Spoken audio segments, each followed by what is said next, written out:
करवा देते हैं, जहां पर सुखबीर सिंह बादल ਵੱਡੇ ਬਾਦਲ ਸਾਹਿਬ सारी जिंदगी उन्होंने किसानी की लड़ाई लड़ी, गरीब की लड़ाई लड़ी। जे आजादी के बाद जे आप किसान नेता की गल करिए, लीडरशिप की देश की गल करिए, चौधरी चरण सिंह जी का नाम आता है, चौधरी देवीलाल जी का नाम आता है, साहब प्रकाश सिंह जी बादल का नाम आता है। आज जी थोड़ी मोटी आपको MSP मिल रही है कणक के झोने की, आ दवाई इन्ना लीडरशिप ने है, नहीं तो इत्थे MSP नहीं कोई दिंदा सी, किसानी की कोई गल नहीं करता सी। अज देश विच जिहड़ी आ लड़ाई लड़ रही है आपां पार्लीमेंट की, बड़ी अहम लड़ाई है। एक पासे मैं हरियाणे की गल करना चाहना, हरियाणे वाले थोड़ी इको एक पार्टी इत्थे इलैक्शन लड़ रही है, इंडियन नेशनल लोकदल थोड़ी हरियाणे की है, दूजी सारी दिल्ली वाली पार्टियां जिन्होंने हुक्म भी दिल्लियों आते हैं, इन्होंने हुक्मरान देंगे है, भावें सोनिया गांधी होए, भावें मोदी साहब होन, भावें केजरीवाल होए, उन्हों का लगा हरियाणा नहीं है। उन्होंने वहां देखते हैं दूजे सूबे साडा जिथे नंबर ज्यादा है उसकी गल करते हैं। जेडे आपां छोटे सूबे हैं, साढ़े 13 MP आते हैं, थोड़े 10 आते हैं, उत्तर प्रदेश में तो 80 आते हैं। जी दिल्ली वाली पार्टियां इन्हां दी निगाह सारी यूपी बिहार जिथे MP आते हैं उन्हां तरफ लगी रहती है, उत्थे किवें तरक्की होए, उत्थे किवें उन्हां दी मुश्किलां हल होण। किते किसानी दी नहीं गल करते, किते गरीब दी नहीं गल करते।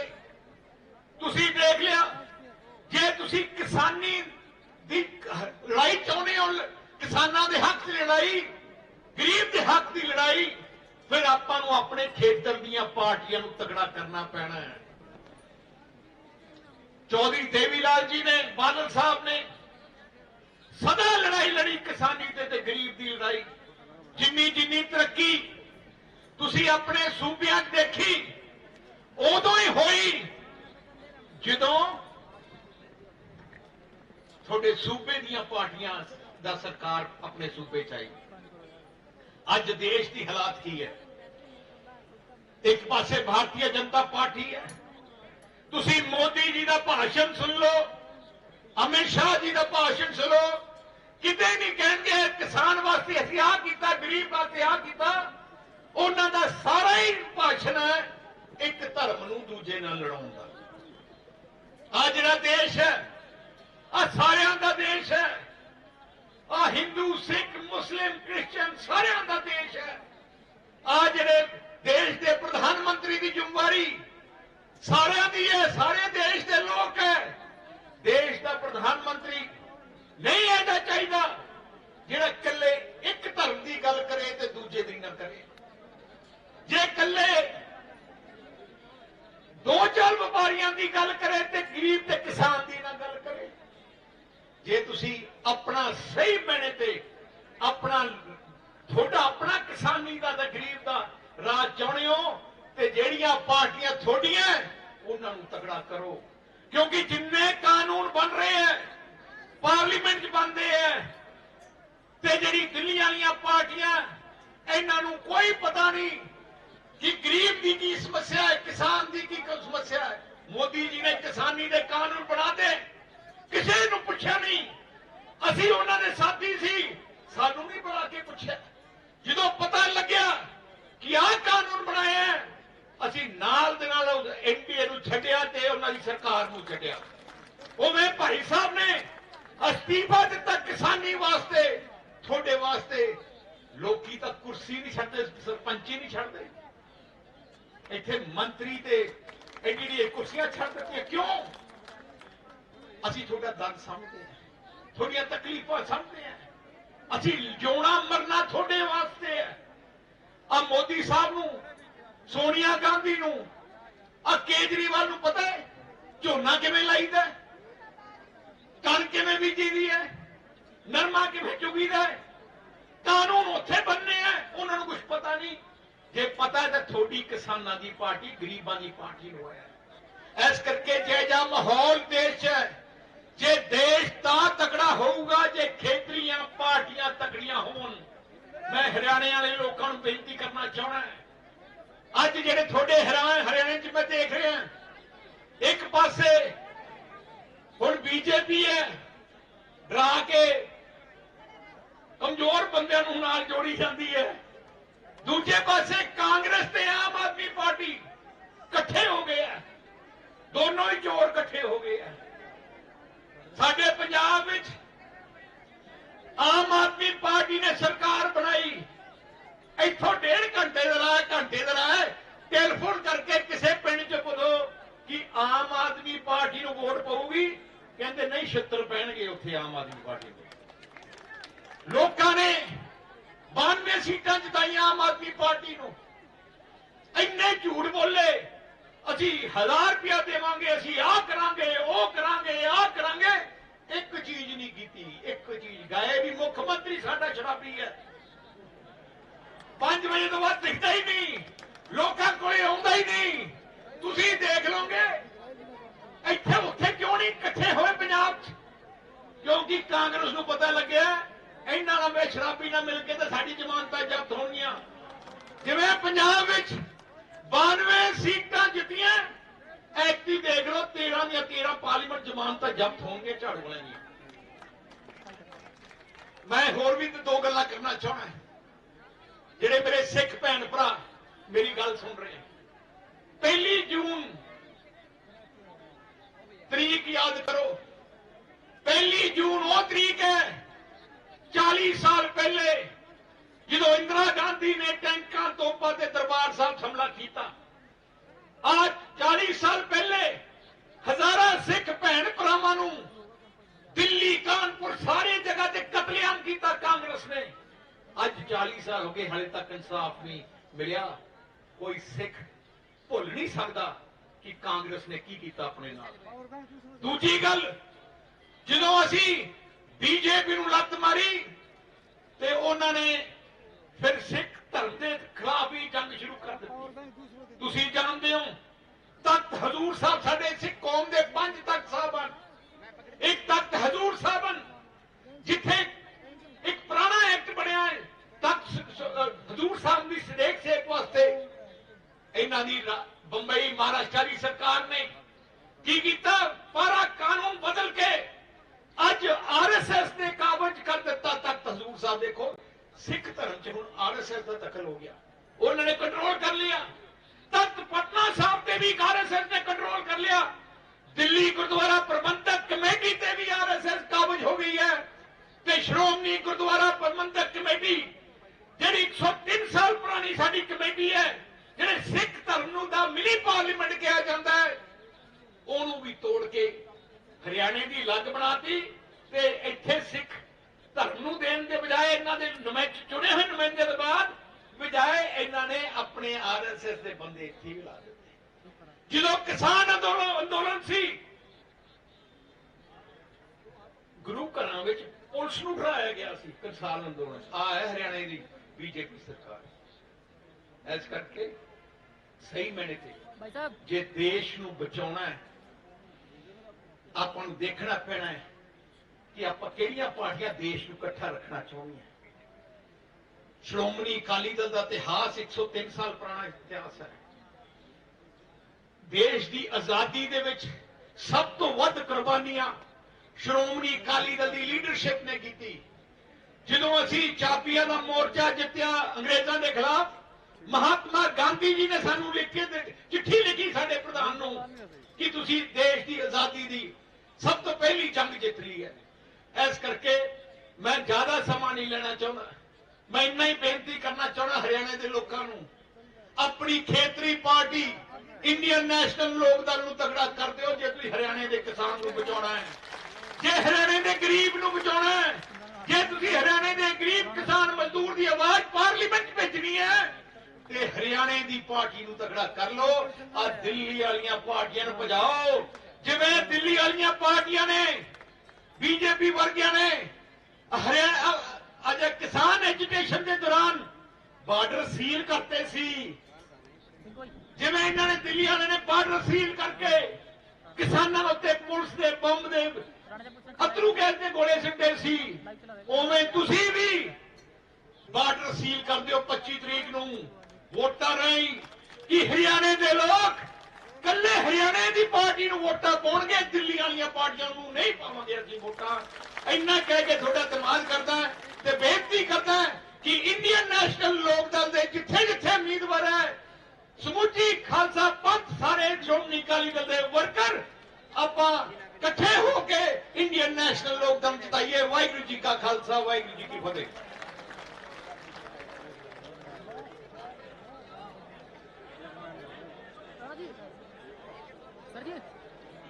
सर जी राणा जी से आप सुखबीर सिंह बादल को सुन रहे थे। इनेलो प्रदेश अध्यक्ष रामपाल माजरा भी इस दौरान मौजूद थे। देखिए कुरुक्षेत्र से दरअसल यहां पर नामांकन दाखिल करने की पूरी प्रक्रिया हुई और इनेलो नेता ने यहां पर अपना नामांकन दाखिल किया। अभय चौटाला ने अपना नामांकन यहां पर बतौर प्रत्याशी दाखिल कर दिया है। अब देखिए नामांकन प्रक्रिया का दौर शुरू हुआ और ऐसे में अब उसके बाद सीधे तौर पर हमने आपको दिखाया कि किस तरीके से रैली में समर्थन जुटाने के लिए पहुंचे और तमाम नेता यहां पर एक एक कर संबोधित करते हुए इस रैली को, इस जनसभा को नजर आ रहे हैं। कुरुक्षेत्र में एक तरफ रैली की जा रही है तो दूसरी तरफ गुरुग्राम में भी हमने इससे पहले आपको तस्वीरें साझा की थी। यहां पर भी राहुल फैजलपुरिया की नामांकन सभा रखी गई थी। इसमें भी तमाम जो नेता थे वो यहां पर नजर आए थे। तो एक एक कर देखिए अपने प्रत्याशियों के पक्ष में वोट की अपील वो करते हुए और अपने उम्मीदवारों के लिए जन समर्थन जुटाते हुए तमाम नेता नजर आ रहे हैं। ये फिलहाल आप देख रहे हैं इनेलो की बड़ी रैली नामांकन के बाद और दुष्यंत चौटाला इससे पहले गुरुग्राम में अपना संबोधन दे रहे थे। तो ये संबोधन फिलहाल आपको कुरुक्षेत्र से हम सुना रहे थे। यहाँ पर सुखबीर बादल अपने प्रत्याशी के पक्ष में वोट की अपील करते हुए नजर आए और इनेलो नेता दरअसल उम्मीदवार अभय चौटाला यहाँ से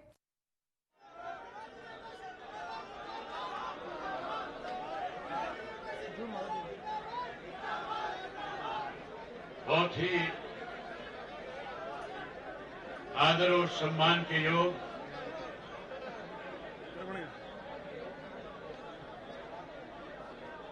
पंजाब में रहे डिप्टी चीफ मिनिस्टर मेरे बड़े भाई सरदार सुखबीर सिंह बादल जी, इंडियन नेशनल लोकदल पार्टी के प्रदेश के अध्यक्ष श्री रामपाल माजरा जी, मेरे साथ विधानसभा में रहे मेरे साथी मैम से विधायक बलराज कुंडू जी, आरजेपी के अध्यक्ष श्री शेर सिंह राणा जी, हमारे करनाल से गठबंधन के उम्मीदवार और राष्ट्रवादी कांग्रेस पार्टी के प्रदेश के अध्यक्ष श्री वीरेंद्र मराठा जी, श्री शेर सिंह बटस्वामी जी,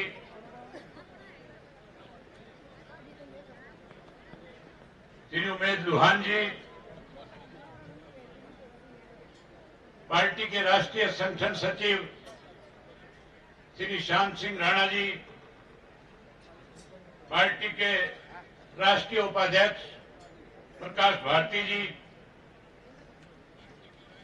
सर्वहित पार्टी के अध्यक्ष श्री जसवीर आर्य जी,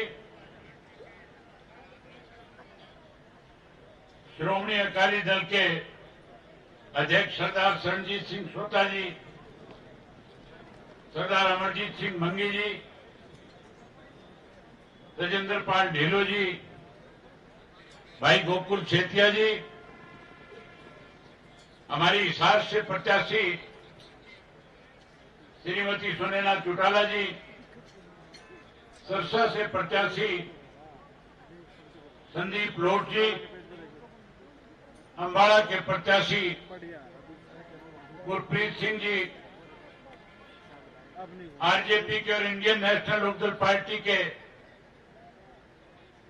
भिवानी महेंद्रगढ़ से सांझे प्रत्याशी सुभाष परमार जी, राकेश तंवर जी और हमारे गुड़गांव से प्रत्याशी हाजी सोराब जी, मंच पे मेरे साथ बैठी हुई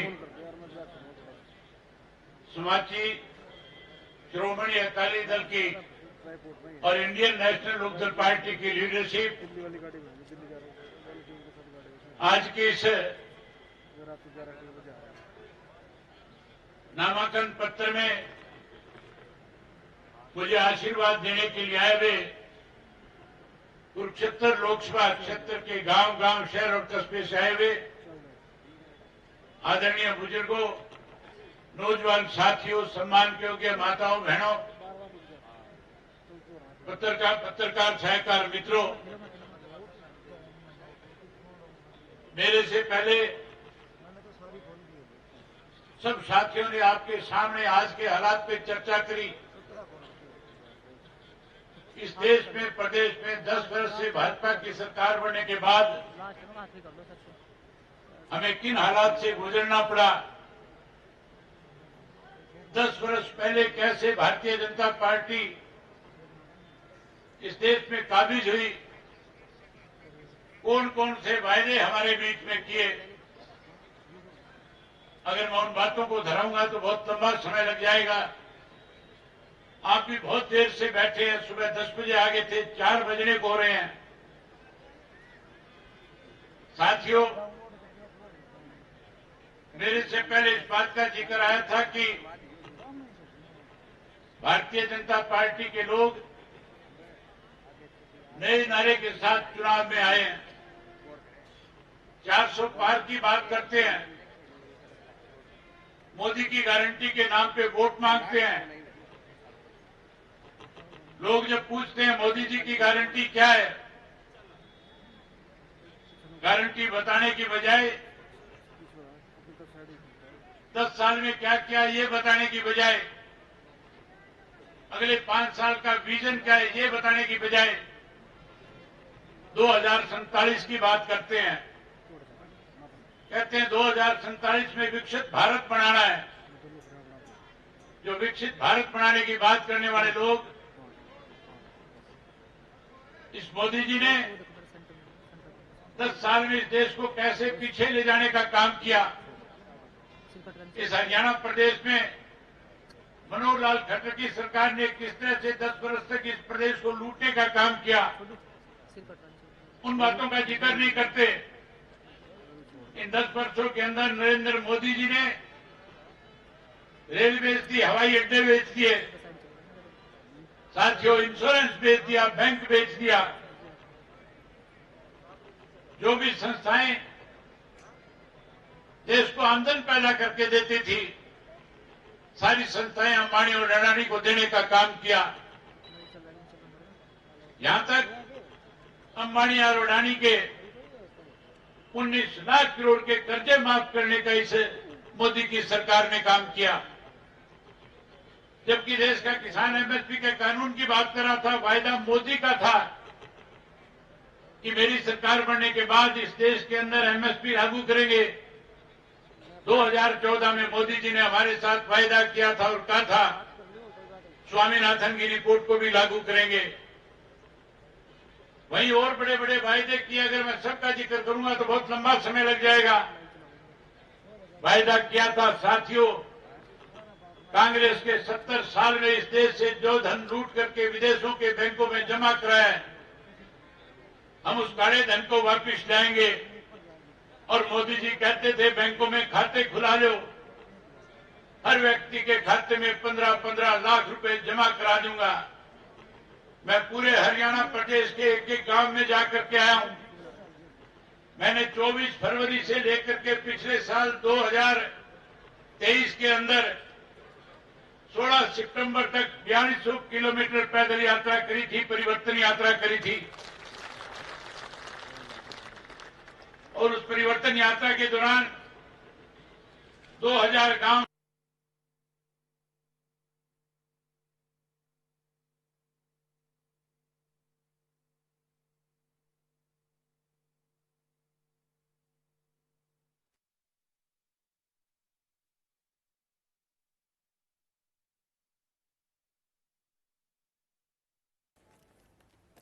अभय चौटाला को आप सुन रहे थे। कुरुक्षेत्र से लाइव तस्वीरें इस वक्त हम आपको दिखा रहे हैं। अभय चौटाला ने अपना नामांकन दाखिल किया है और नामांकन दाखिल करने के बाद एक बड़ी रैली को संबोधित कर रहे हैं अभय चौटाला। ये तस्वीरें लाइव इस वक्त कुरुक्षेत्र से हम आपको दिखा रहे हैं। अपना नामांकन दाखिल किया है लोकसभा चुनाव के लिए अभय चौटाला ने कुरुक्षेत्र से और एक रैली को संबोधित कर रहे हैं। बड़ी संख्या में इनेलो के समर्थक इस रैली में पहुंचे हैं।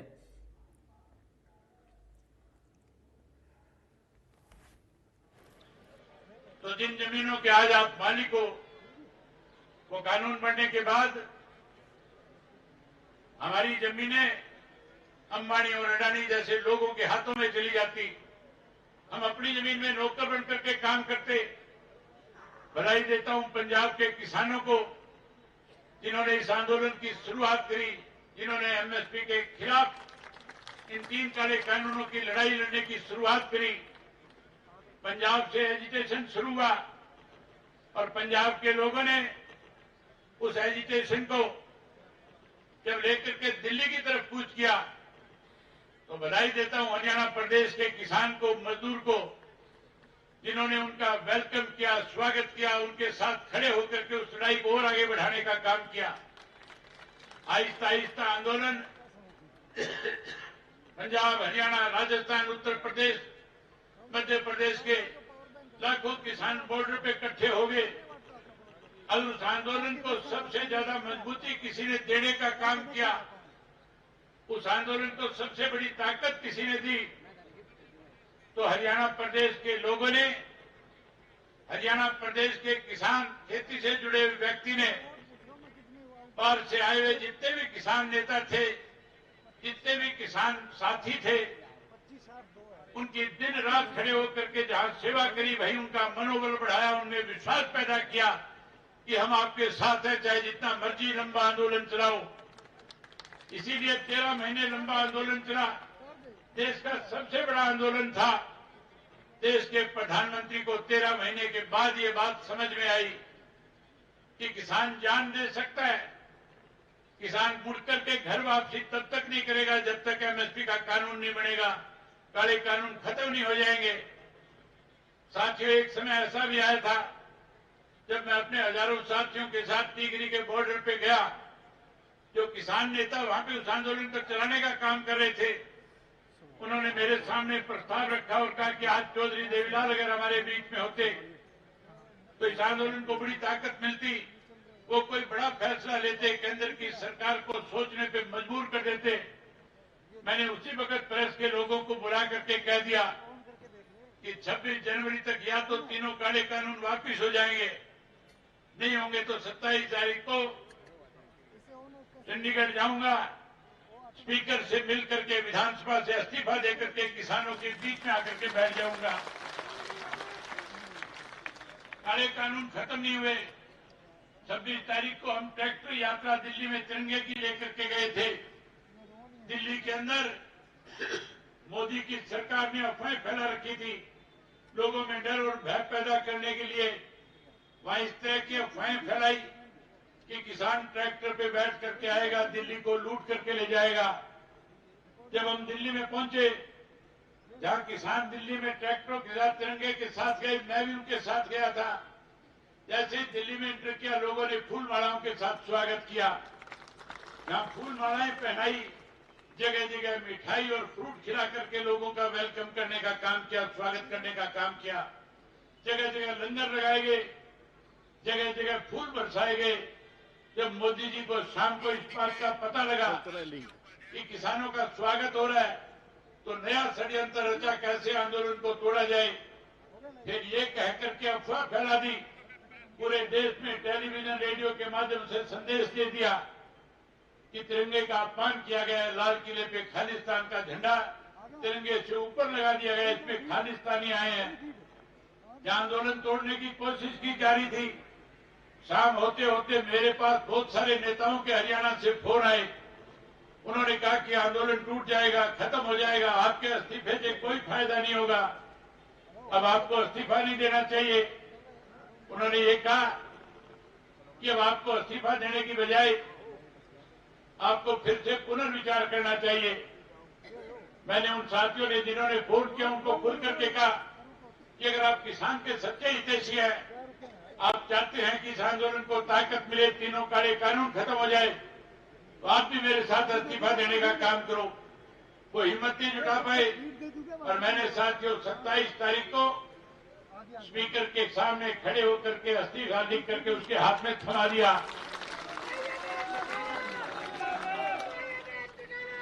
और इस्तीफा देकर के 27 तारीख को सीधा फिर टीगरी के बॉर्डर पे जाकर के उस आंदोलन का हिस्सा बनने का काम किया।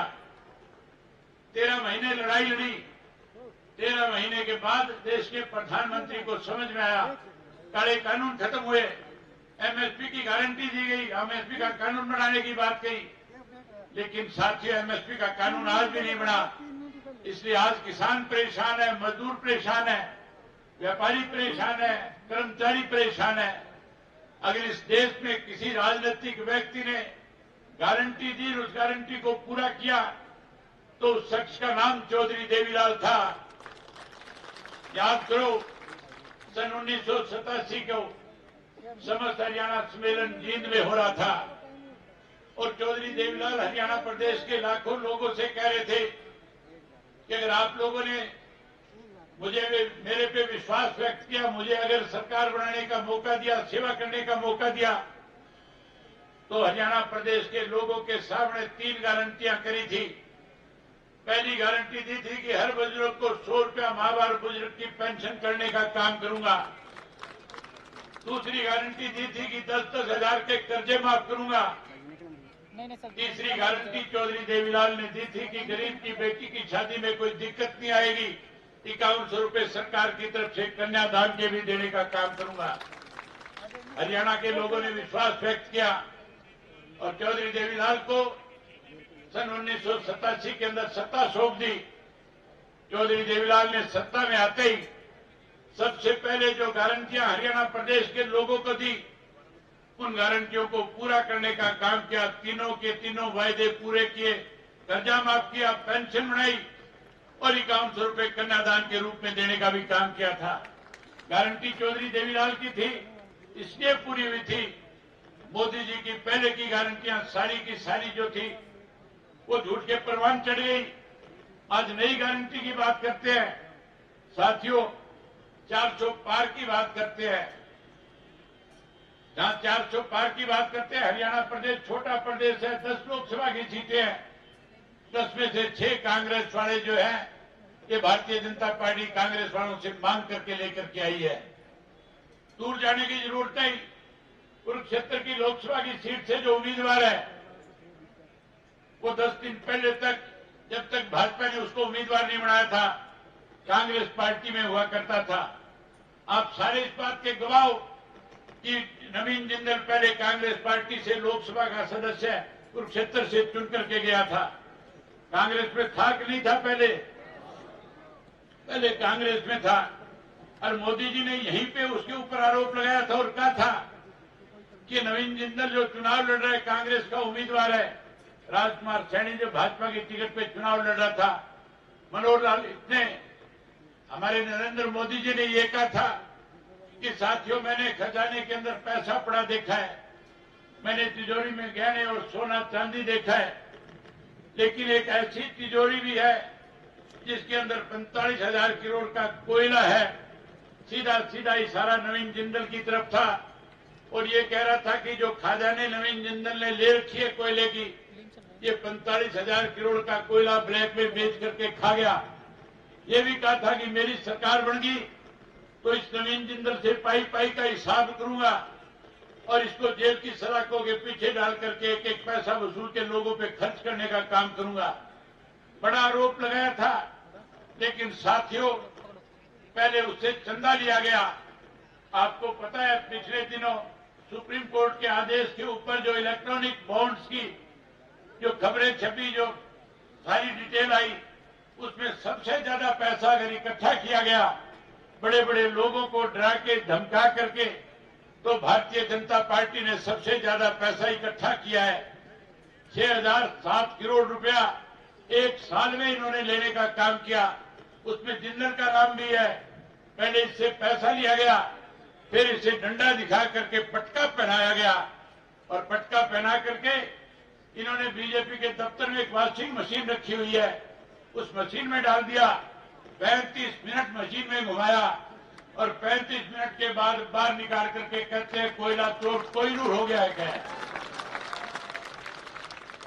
जहां कोयला चोर को कोहिनूर बना दिया, जहां कोहिनूर कहा गया, वहीं साथियों एक बात और देखने की है।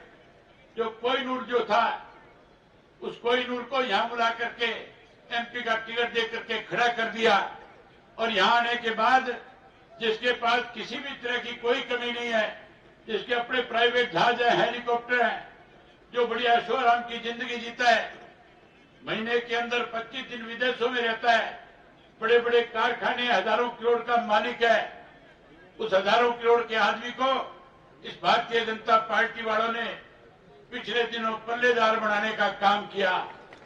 आपने वो वीडियो देखी होगी। इस वीडियो में नवीन जिंदल अपने कंधे पे बोरी रख करके गेहूं की ट्रक में लादान करने का काम कर रहा है।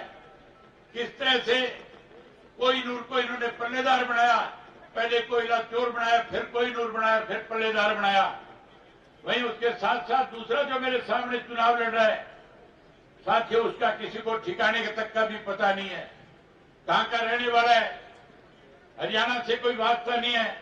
हरियाणा प्रदेश में 10 वर्ष में अनेकों एजिटेशन हुए हैं, अनेकों लड़ाइयां हमने लड़ने का काम किया है। चाहे मैं अपोजिशन लीडर था तब इस भारतीय जनता पार्टी को नकेल डाल करके रखता था, चाहे उसके बाद मुझे कभी भी हरियाणा प्रदेश की विधानसभा में इस बात को लेकर के मौका मिला, जब भी कभी बोलने के लिए खड़ा हुआ, मैंने सरकार को घुटनों के बल जाने का काम किया। साथियों, एक बड़ी बात आजकल दोहराई जा रही है, एक बड़ी अफवाह आजकल यहाँ पे हरियाणा प्रदेश में विशेष रूप में कुरुक्षेत्र में फैलाई जा रही है। मैं जहां कहीं भी गांव में गया हूं, लोगों ने मेरे सामने ये बात रखी है, कांग्रेस के पास और भारतीय जनता पार्टी के पास आज कहीं भी खड़े होकर के ये कह करके वोट नहीं मांग सकती कि हमने आपके लिए कोई काम किए, ये कह करके वोट नहीं मांग सकते कि हम आपके संघर्ष के साथी हैं, हमने हरियाणा प्रदेश को क्या दिया है। केवल और केवल अफवाहें फैला करके लोगों में भ्रम पैदा करके वोट हासिल करना चाहते हैं। मेरे बारे में जगह जगह पे सोशल मीडिया के ऊपर ये बात फैलाई और चलाई जाती है कि अभय सिंह अगर चुनाव जीत जाएगा तो चुनाव जीतने के बाद भारतीय जनता पार्टी के साथ चला जाएगा, मोदी के साथ चला जाएगा। मैं आपसे एक बात खुल करके आज कह देना चाहता हूं, जहां साथियों मेरे से पहले सुखबीर बादल जी ने बहुत खुल करके कहा था कि आजकल की ये नेशनल जो पार्टियां हैं, ये रीजनल पार्टियों को खत्म करना चाहती है। जहां अकाली दल को तोड़ने की कोशिश करी, वहां इंडियन नेशनल लोकदल पार्टी को तोड़ने का काम किया था। ये नहीं चाहते कि रीजनल पार्टियां जो है वो कहीं ताकतवर हो जाए, इसलिए इस तरह की बातें कही जाती है। मेरे खिलाफ प्रचार किया जाता है कि मोदी के साथ जाकर के मिल जाएगा। मैं भरी सभा में एक बात आपसे कहना चाहता हूं, टोटल 545 सदस्य है, अगर 444 भी एक तरफ चले जाएंगे तो अभय सिंह चौटाला भाजपा के साथ नहीं खड़ा होगा। ना मैं भाजपा के साथ जाऊंगा और ना मैं कांग्रेस के साथ जाऊंगा। मेरी लड़ाई केवल और केवल हरियाणा प्रदेश के किसानों की लड़ाई है। मैं जहां आपके लिए जो आपका आदेश होगा, जहां कहीं भी आप, मेरी लड़ाई केवल और केवल हरियाणा प्रदेश के किसानों की लड़ाई है। मैं जहां आपके लिए जो आपका आदेश होगा, जहां कहीं भी आप कहोगे, वहीं आपके साथ खड़ा होकर के आपकी लड़ाई लड़ने का काम करूंगा, आपकी आवाज बनने का काम करूंगा। जहां साथियों आपकी लड़ाई लड़ूंगा, जहां पिछले 5 वर्ष में मैंने आपकी लड़ाई लड़ने का काम किया है, वहीं एक चीज और बताना चाहूंगा। लगातार कांग्रेस के लोग इस प्रचार में जुटे थे, जो मेरे खिलाफ प्रचार कर रहे थे, उनकी पोल खुद की खुल गई है। साथियों, आपके सामने बड़ा उदाहरण है, करनाल की लोकसभा की सीट। आप याद करो, जब चुनाव की बिगुल बजा था, जब चुनाव की घोषणाएं हुई थी, मैंने प्रेस कॉन्फ्रेंस में मेरे से प्रेस के साथियों ने पूछा था कि अभय सिंह जी आपकी क्या राय है, आप क्या करोगे। मैंने उनसे कहा था कि हम 10 की 10 सीट पे चुनाव लड़ेंगे और वहीं मैंने उनके सामने एक बात कही थी कि मनोहर लाल खट्टर अगर करनाल से चुनाव लड़ेगा तो मेरी जाती इच्छा है कि करनाल के अंदर हम सबको मिलकर के एक ऐसा उम्मीदवार खड़ा करना चाहिए जो मनोहर लाल खट्टर को चुनाव से बाहर करने का काम करे। मैंने खुल करके ये कहा था कि कांग्रेस के लोग अपना सर्वे कराएं। मैंने अपना सर्वे कराया है। मैं रोज करनाल के लोगों से मिलता हूं, जाता आता हूं। जब भी कहीं लोगों से राजनीतिक बातचीत होती है, जब पूछा जाता है करनाल में कौन सबसे ज्यादा सक्षम उम्मीदवार है, सबसे मजबूत आधार किसका है, हर व्यक्ति की जबान से मैंने एक ही बात सुनी थी कि अगर वीरेंद्र मराठा साझा उम्मीदवार बनकर के आ जाए तो कोई नहीं हरा सकता। जब मेरे सामने ये बात आई तो मैंने प्रेस के माध्यम से कांग्रेस के लोगों को संदेश दिया और कहा कि अगर वीरेंद्र मराठा को कांग्रेस पार्टी भी अपना उम्मीदवार बना करके लेकर के आएगी तो इंडियन नेशनल लोकदल पार्टी कोई उम्मीदवार खड़ा नहीं करेगी, समर्थन देने का काम करेगी। जब हमने ये बात कही वही कांग्रेस के लोगों के सामने शरद पवार जी जो गठबंधन के सबसे बड़े नेता है, उन्होंने भी ये बात दोहराई कि आप लोगों को इस पे विचार करना चाहिए और वीरेंद्र मराठा जी को टिकट देकर के चुनाव लड़ाना चाहिए। लेकिन कांग्रेस की नीयत में खोट थी, भूपेंद्र सिंह हुड्डा की नीयत में खोट है। हुड्डा नहीं चाहता कि भारतीय जनता पार्टी हरियाणा प्रदेश में कमजोर पड़े। इसलिए साथियों, इस भूपेंद्र सिंह हुड्डा ने ऐसा कैंडिडेट, ऐसा उम्मीदवार उतारा है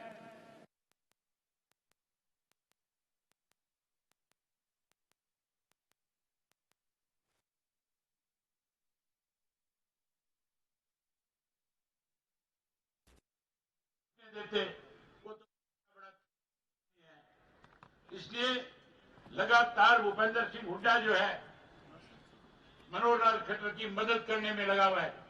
दूसरा उदाहरण और आपको बता देता हूं, सुभाष चंद्र जब एमपी बना था राज्यसभा का, सोनिया गांधी जी से और बातचीत हुई थी, मैं अपोजिशन का लीडर था। उस वक्त में ये तय हुआ था हरियाणा की 2 सीटों पे चुनाव होना था। एक सीट के ऊपर भाजपा जीत रही थी, दूसरी सीट पे कांग्रेस और हम मिलकर के चुनाव लड़ रहे थे। हमारे दोनों के मिलकर के 37 वोट बढ़ते थे। हमारा उम्मीदवार जीतना था। मैंने उनके सामने प्रस्ताव रखा और कहा था कोई ऐसा साझा व्यक्ति लेकर के हो जिसपे आपको आपत्ति नहीं हो, हमें भी आपत्ति नहीं हो, साझा उम्मीदवार रहे।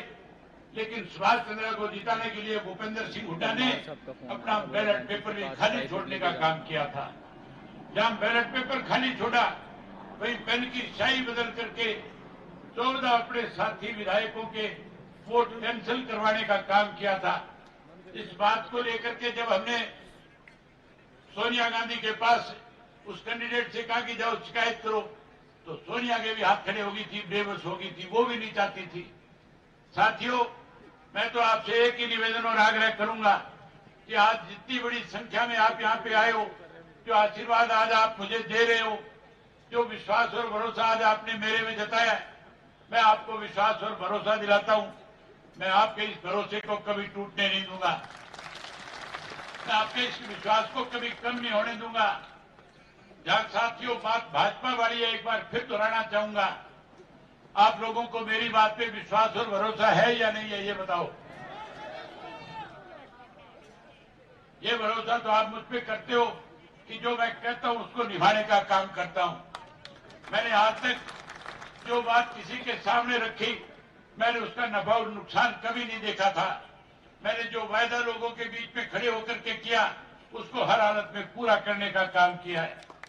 आज यही पहचान इंडियन नेशनल लोकदल पार्टी की सबसे बड़ी है कि इंडियन नेशनल लोकदल पार्टी के कार्यकर्ता को आज कहीं जाकर के शर्मिंदा नहीं होना पड़ता। मैं आपको विश्वास और भरोसा दिलाता हूं, जो विश्वास आप मेरे ऊपर करते हो इसको कभी टूटने नहीं दूंगा। हमेशा आपकी ताकत बन करके आपको ताकत देने का काम करूंगा। आप मुझे यहां से जिताओ, जैसे ही आप मुझे यहां से जिता करके भेजोगे, मैं दावे के साथ कह सकता हूं कि 4 महीने के बाद जब विधानसभा का चुनाव होगा, 4 महीने के बाद इंडियन नेशनल लोकदल पार्टी की हरियाणा प्रदेश में सरकार होगी और तुम्हारी सरकार बनने के बाद चौधरी ओम प्रकाश चौटाला ने फिर 6-7 गारंटियां आपको दी है। जाकर के लोगों से कह देना, जैसी सरकार बनेगी हम जो वायदे आज आपके सामने कर रहे हैं उनको पूरा करने का काम करेंगे। सरकार बनने के बाद जो पेंशन 100 रुपया है, जो हरियाणा प्रदेश के 5 लाख लोगों की पेंशन काट दी गई है, मैं आपके सामने भरी सभा में वायदा करता हूं, हम उन 5 लाख लोगों को ब्याज के समेत पैसा उनके घर पहुंचाने का काम करेंगे। वही नई पेंशन बनाएंगे, जो 100 रुपए वाली आज 3000 है, उसको 7500 रुपया करके बुजुर्गों का मान सम्मान करेंगे। वहीं उसके साथ साथ ये मेरी माताएं बहनें हजारों की संख्या में आज आई हुई है। इन माताओं बहनों के साथ मोदी ने धोखा किया था, कहा था गैस का सिलेंडर मुफ्त में दूंगा, मुफ्त में देने की बजाय महंगा कर दिया।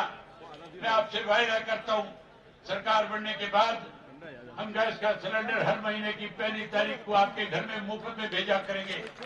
जहां गैस का सिलेंडर आपको फ्री में देंगे, वहीं 1100 रुपया हर गृहिणी के खाते में हर महीने की 1 तारीख को उसकी रसोई बढ़िया चाहे उसके लिए भी आया करेगा। वहीं उसके साथ साथ जिस गरीब आदमी के 9 लाख के पीले कार्ड काट दिए, उनको बहाल करेंगे। चौधरी देवीलाल आवास योजना के तहत हर व्यक्ति को 100 गज के प्लाट में पक्का मकान बना करके देने का भी काम करेंगे। वही साथियों, आज बिजली के बिल ज्यादा आते हैं, बिजली के मीटर बाहर लगा रखे हैं। मैं भरी सभा में वायदा करके जा रहा हूं कि बिजली के मीटर जो बाहर लगे हुए हैं, ये फाड़ करके मनोहर लाल खट्टर के घर पहुंचा दूंगा और ऐसे मीटर लगा करके दूंगा, ऐसे मीटर लगा करके दूंगा जिनकी गरारी साथियों 500 रुपए में आकर के बच जाएगी। उससे बड़ा बिल किसी का नहीं आने दूंगा। वहीं उसके साथ साथ नरेगा की मजदूरों की जो दिहाड़ी है, वो पूरे 365 दिन चलेगी और 500 रुपया प्रतिदिन के हिसाब से देने का काम करेंगे। मन बहुत था और बहुत सारी बातें करूं, लेकिन समय काफी ज्यादा हो गया। मेरे कैंसर के 5-6 प्रोग्राम और भी रखे हुए हैं, इसलिए आपसे एक बार एक विश्वास चाहता हूं, हाथ खड़े करके करो कि इस चुनाव को आप अपना चुनाव समझ करके लड़ने का काम करोगे। आप भारी संख्या में आए, आप सबका बहुत धन्यवाद। जय हिंद, जय हरियाणा।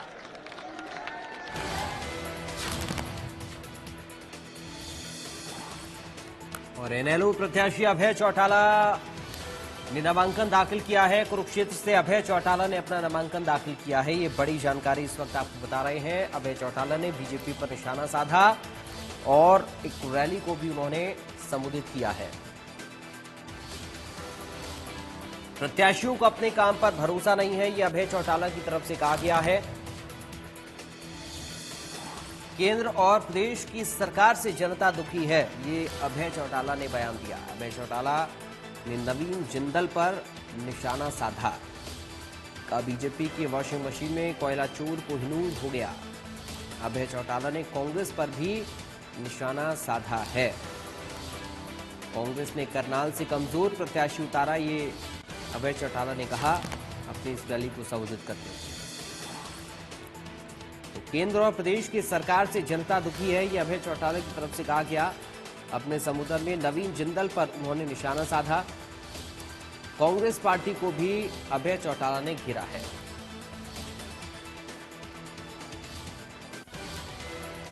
फिलहाल यहां रुक रहे हैं एक छोटे से ब्रेक के लिए, आप बने रहिए।